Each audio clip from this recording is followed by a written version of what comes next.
The Coach Mike Alexander Show is presented by the Kim Assaad Group.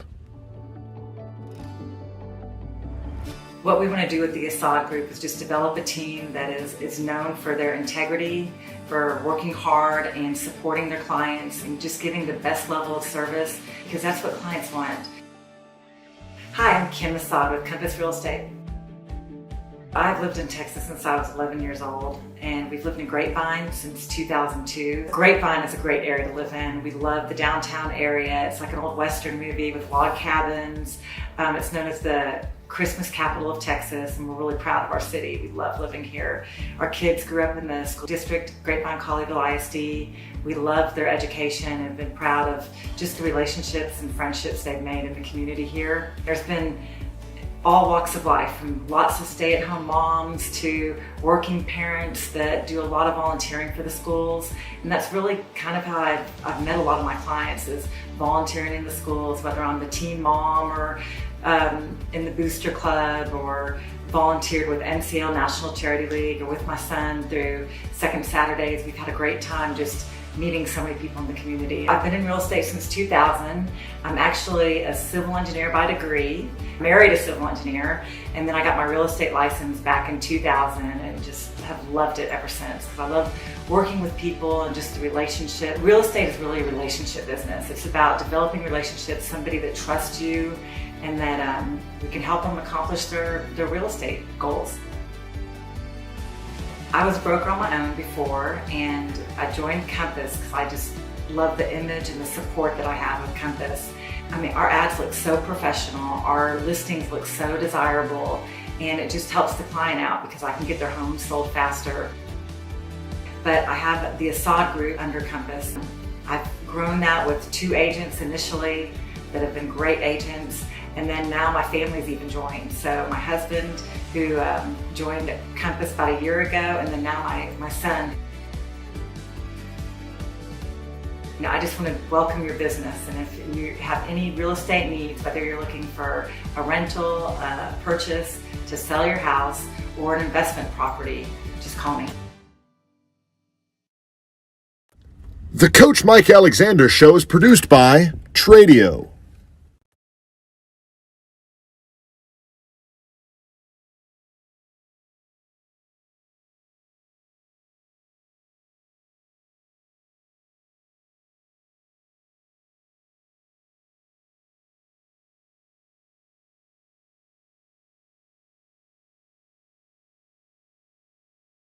Interrupted that play completely. Yeah, those designed quarterback runs have been taken away, at least in this fourth quarter. Drew Nelson, what a great job. He looked like a bullet coming through there. A loss of 3 on the play as they stretched him out and made him step out of bounds. A loss of 3 back to the 7-yard line with 32 seconds to go. It's now 3rd and goal. Trips left, single receiver right. Cummings in the backfield with Strong. Shotgun snap back, looking to throw. Strong looking over the middle, fires it, and the pass is Intercepted. Intercepted. The referees are talking about it. I haven't seen a call. I still haven't seen a call from the officials. That's who I've been looking at. It is an interception. Yes, Grapevine football. Grapevine football. It was trying to see who it was. I'm trying to see who the players are. Looks like it was Jackson Yarbrough. Yep, the players are celebrating around Jackson Yarbrough, so I'm assuming it was him that made the play. Jackson Yarbrough dives under the wide receiver. The senior captain of the defensive backfield makes the play of the game, and so far the play of the year for the Grapevine Mustangs, as they get an interception, and with only 1 timeout left for Northwest, Grapevine can put this thing away. The Coach Mike Alexander Show is presented by the Kim Assaad Group. Hello, Mustang Nation. Matt Carnes, Grapevine Booster here. Welcome to the show, live from PinStripes here at Clear Fork. Glad you're here with us. Got a good crowd on hand. And thanks again to Kim Assaad for the sponsorship. And, Coach, I think we can say welcome to the big time. This is a production level we've never had before. And thanks to Trey Bell and Tradio, we've got cameras, we've got monitors, we've got people. We've hit the big time. We've come a long way from the field house and your little break room in your office, right? come a long way. So appreciate Trey and his group coming out. As we get into the show tonight, as always, Coach Mike Alexander's show here with head coach of your Mustangs, Mike Alexander. And Coach, we've said before that coaches' shows go better with wins. You're absolutely right. Everything goes better with wins, Matt. That's a fact. And this one was kind of fun. This was a special comeback win. Yeah, no doubt. I was telling some people this weekend at the dove hunt. I've been a part of a couple of these, in the past where you get down big early, and sometimes it doesn't, you don't have enough time or whatever. It doesn't go your way, but then on a few special occasions, I've been a part of teams that found a way to pull it out in the end, and this was just as special as any of them. Well, I listened to your pregame interview with Jacob and the radio crew, and at no point did you say spotting them 22 points was key to victory. No, you never want to do that, and I think there's several things that probably contributed to our slow start that we got to do better in our preparation, as a team, but. In any event, we learned a valuable lesson, and that was you're never out of it as long as you keep competing and keep playing. Well, and it did pay off. You're down 29-14 at the half. You just kept chipping away. Special teams was huge all night. Of course, they had a big play that got you back into it. And talk about them real quick before we get into highlights. Well, there's no doubt. We got down 22-0, and we needed a spark. And our kickoff return provided that and got us on the board early with big touchdown return by Sammy Kelly in the kickoff return unit. That was huge. And then the kickoff cover team did a great job. Most of the night. I mean, we think we only had one kickoff covered where they returned the ball past the 25. So we were giving our defense a good long field to defend most of the night.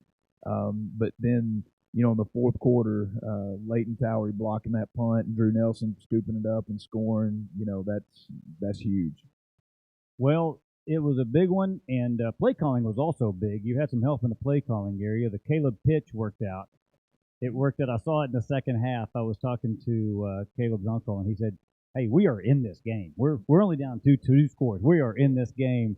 First play, pitch to Caleb, and we're back in this game.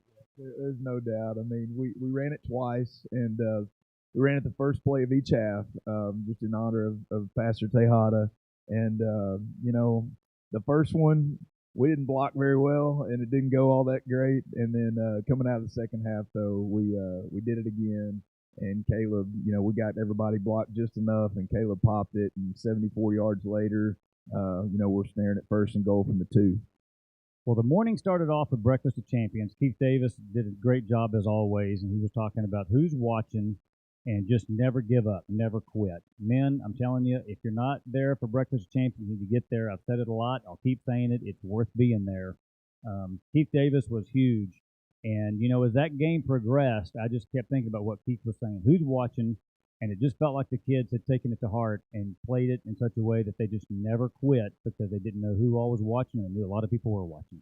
Well, I think it's a testament to, our team. They love each other and they care about each other and they trust their coaching staff. And like I said, man, you can't count out a team that just believes in each other and keeps competing.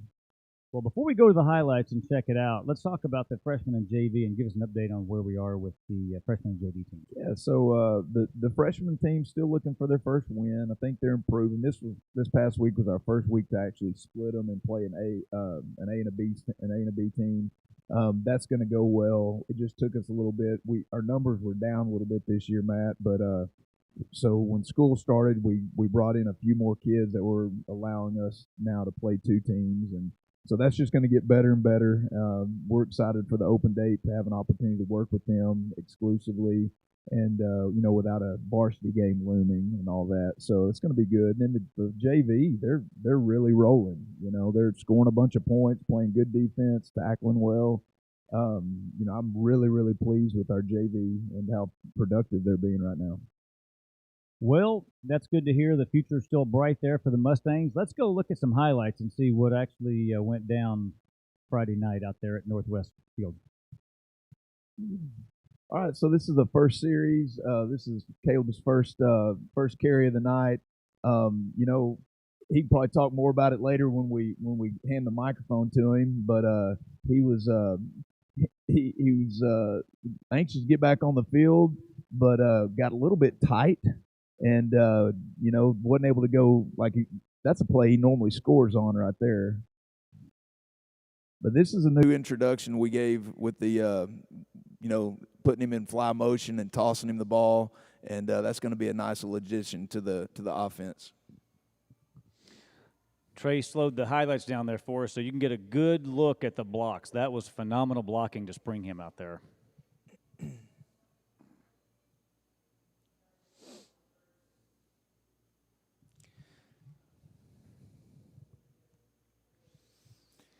And as always, when Caleb's in tight quarters, it's really hard for him to get a hand on him. Look how tight that was, and he just slides through it like nothing. Yeah, it's hard to simulate that defensively in practice. There's no wonder they struggled to stop it.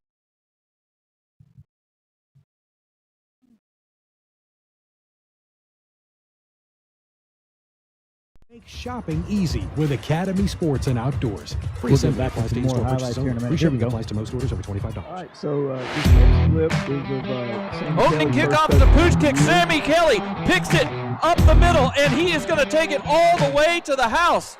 Sammy Kelly took the pooch kick, caught it at about the 21-yard line, swung up the middle where the return was designed to go, found a gap, accelerated, and nobody was going to run him down. What a shot in the arm for the.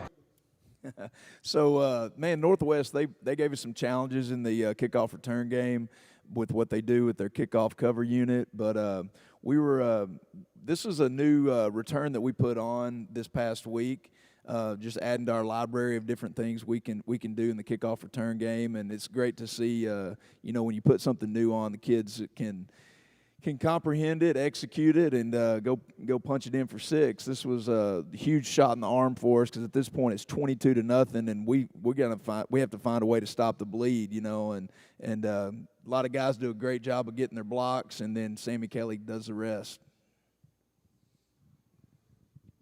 Well, as the announcer said, it was a shot in the arm right when you needed it.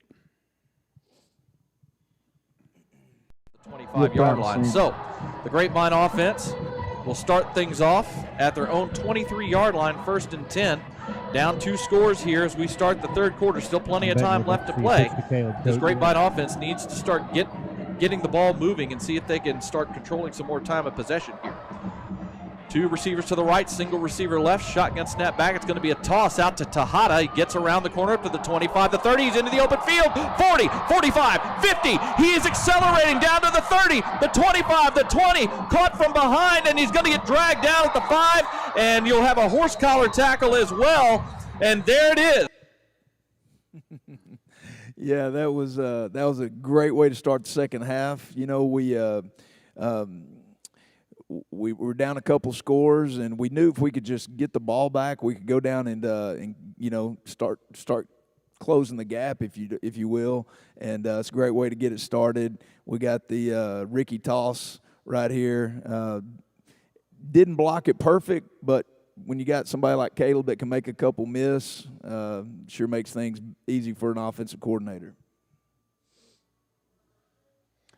And a little additional horse collar. Looking down, he's going to pass it deep up the near sideline. Goes up, poke, makes the grab at the 10, dodges a tackler and into the end zone for a touchdown. What an effort by Parker Polk right there. The pass by Berryman, he threw it up to give his receiver a chance to just go get it. Just slowed up, made an adjustment, made the catch, dodged the... Yeah, another one of our team captains, Parker Polk, had a big night. I think he had 8 catches for over 100 yards, and this one was really huge just to keep us, keep scoring with these guys in the second half to keep it tight. And Parker was actually, we want him to be here tonight, but he's leading a group at Young Life, and so giving back to his community and leading a Bible study. I told him absolutely, don't miss that. But yeah, Parker had a huge night, and we needed it. We needed our best players to play at their best in big games, and he sure did. Berryman. Look at.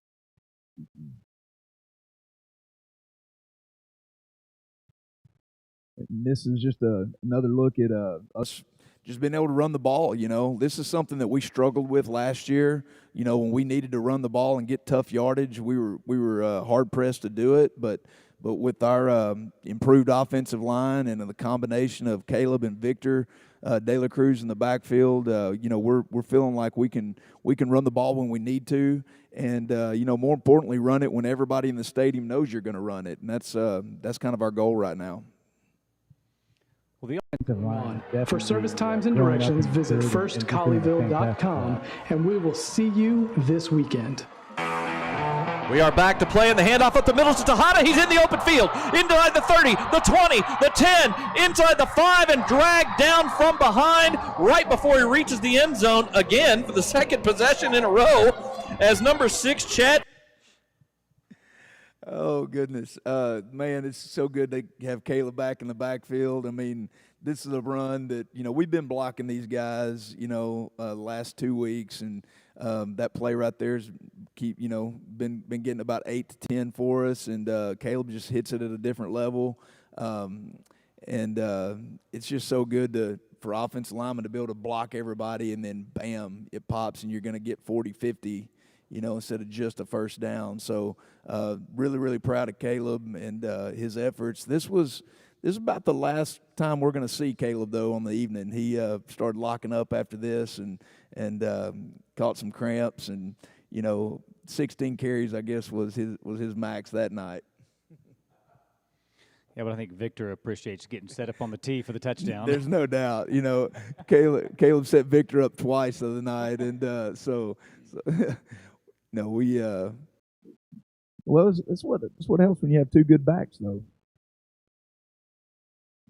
And then we needed to go for 2 right here. We're getting down later in the game where we need to start closing this gap. And this is Colt Mercer doing a great job with the ball fake and finding Hank Miller on the 2-point play. Colt executed two 2-point plays perfectly for us. That is no small task when you got people bearing down on you like that. Well, and the good thing for Hank, he's not been as noticeable with the blocks. He's been blocking great, and then to get to slip out and get a touchdown or at least 2-point conversion, that was a nice reward. And it all goes back to good team football. When you're able to run the football, you can get defense's eyes looking in the right direction. And then when you throw Caleb running him across there, it's hard for him not to look at it,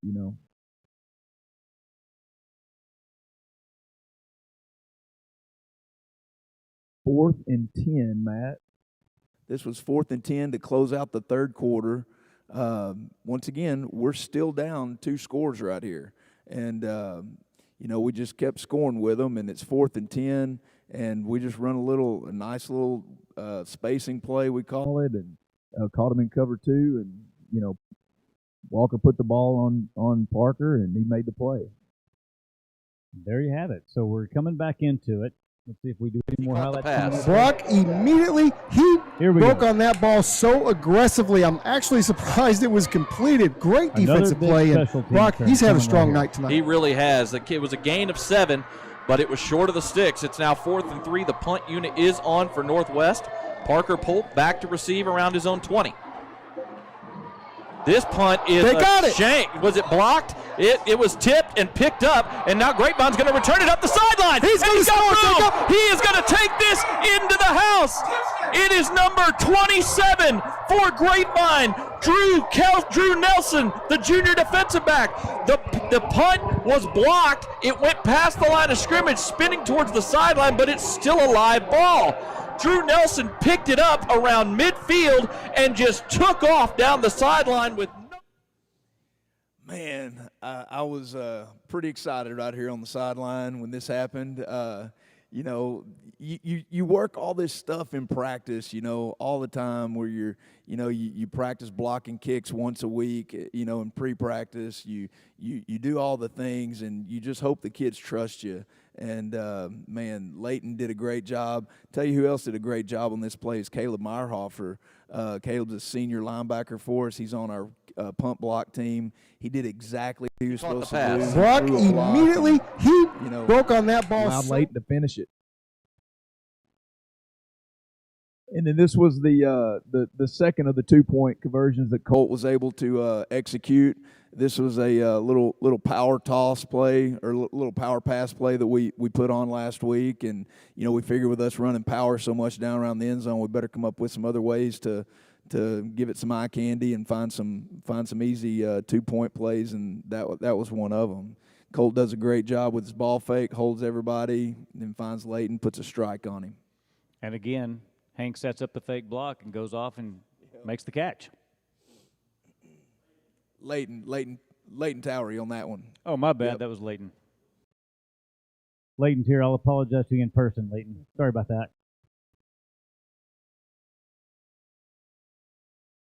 This was huge. Right after the block punt, and then we took him for a touchdown, got the 2-point play. The game is tied now, and Tyler Mears runs over to the sideline, making a tackle, takes the ball from the receiver. Just huge play, huge momentum swing right there. We've come all the way back from 22 down to tie it, to take the ball away on defense, set our offense up on the plus side of the field, and give ourselves a chance to go win this sucker.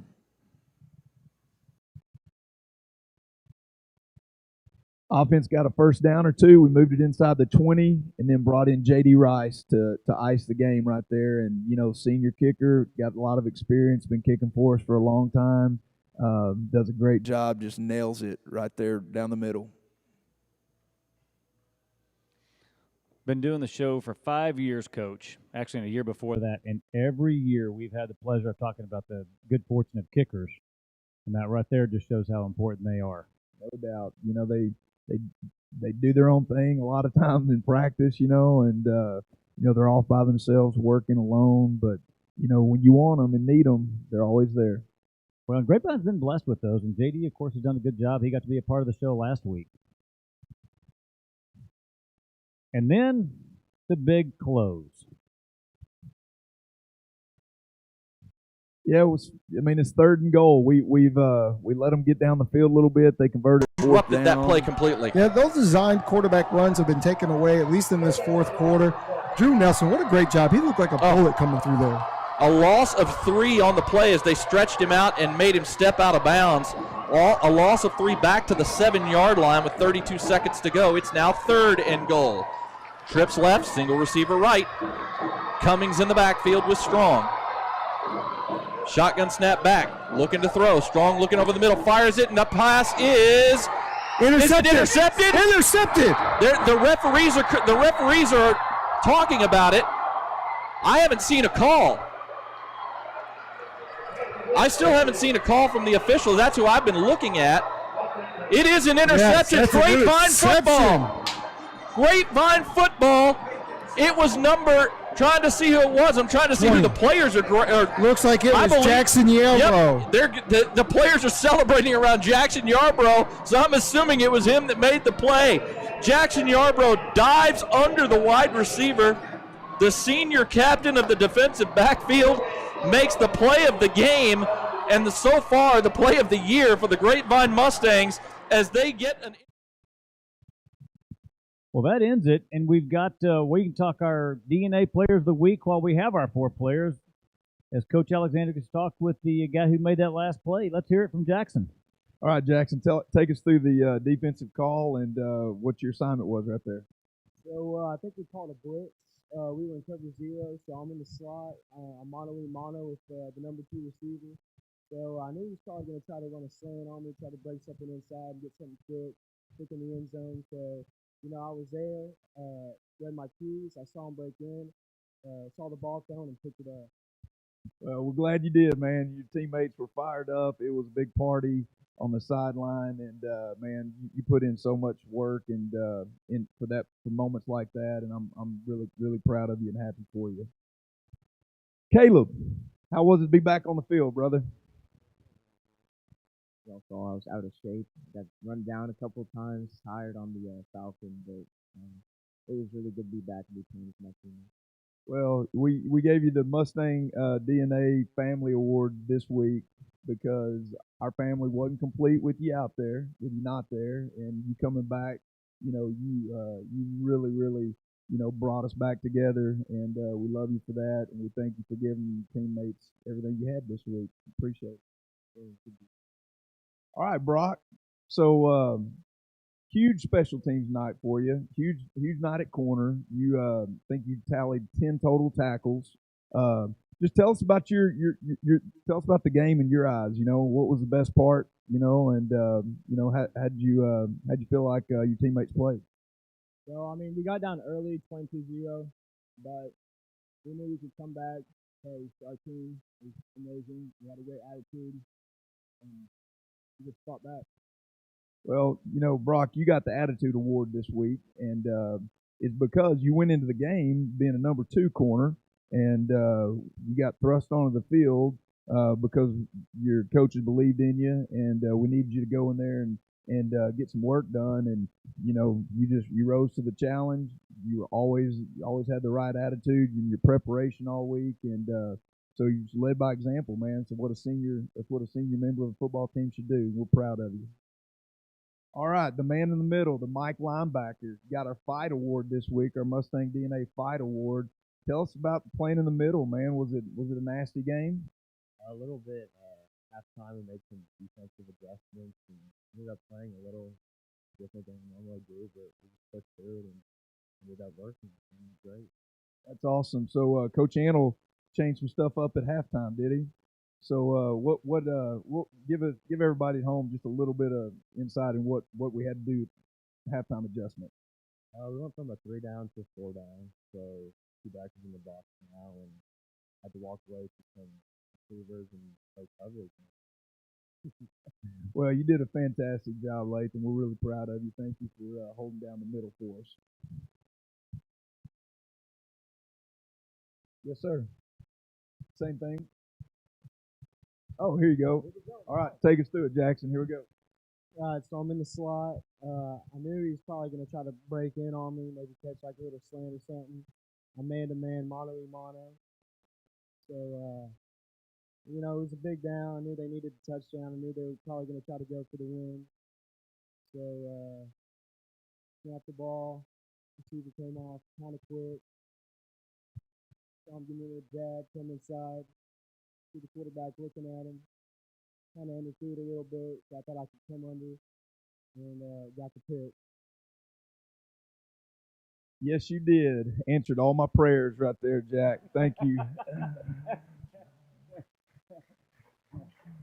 All right, well, let's hear it for our players, and then we'll let them they've got some really, really, really good-looking hot food over there. So you guys go eat it. It's hard to keep a hungry high school football player away from his food, so you guys go get it. Thanks again for coming out, guys. Good job.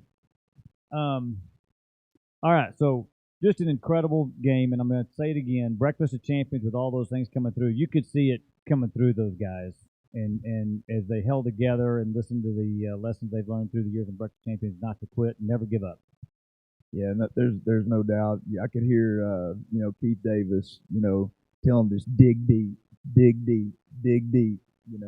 Fill the gap. He's so great. I mean, every speaker we have is fantastic. We're off this week because of open date. When we come back next week for Creekview, we'll have Corey Proctor, former Dallas Cowboy. He's spoken to our team before, so we'll be excited to have him.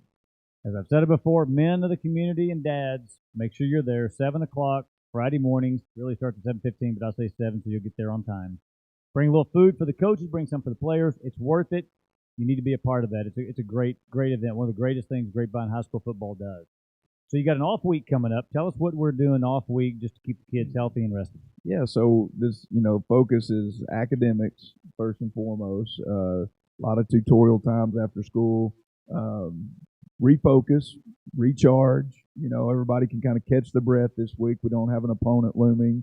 And then separately, defensively, we got to work on some stuff that we hope can, help us down the road in the playoffs that we haven't installed yet. And then offensively, same thing. We're just looking to take what offense we've been doing over the last 3 weeks and tweak it, add a little bit here and there, just things that are we're gonna need. And I'll tell you one thing that everybody's probably doing on their open date right now is developing 2-point plays with the new rule change of overtime.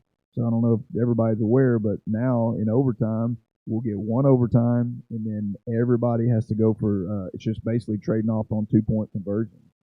So you better have a library of 2-point plays, and we had to burn 2 of ours last week, so we got to come up with some.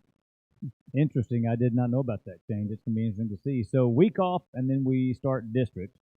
Got Carrollton Creekview in a couple of weeks coming up at Standard. Tell us what we're looking for as we head into district. Yeah, so it's a good opponent. First game, Creekview. They have a new coach, new offense, new defense. It's like a brand new program. So the message to our players is whatever you knew about Creekview previously, you can just throw that away because it's going to be a new coaching staff, new culture, new everything. They have some weapons. We looked at them on film a little bit. They've got some good receivers. They're throwing the ball more now instead of running the options what they had been doing. So it'll be a big challenge for us. We're excited for it. Well, that's good. Anything else we need to cover before we sign off? Just everybody needs to know PinStripes is an amazing place down here. It's my first trip, and this is really, really cool. Nice. It is. Yeah, special thanks to PinStripes for having us and hosting us. We're seeing some food here. I'm going to have to go get some of that. Man, this place looks outstanding. So make sure you get down here, check out PinStripes. It's been worth coming down here, so come check them out. And thanks to everybody who's been a part of this one. Thanks to PinStripes for hosting us. Thanks to Kim Assaad for sponsoring again. And thanks to Trey Bell and Tradio for making us big time now.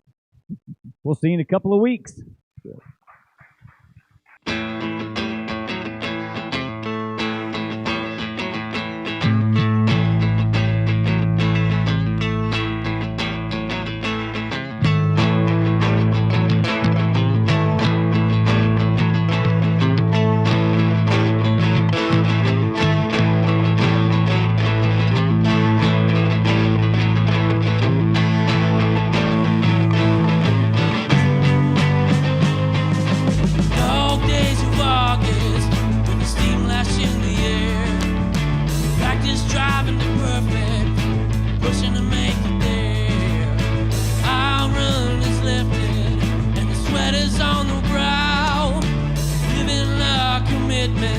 Friday nights show us how.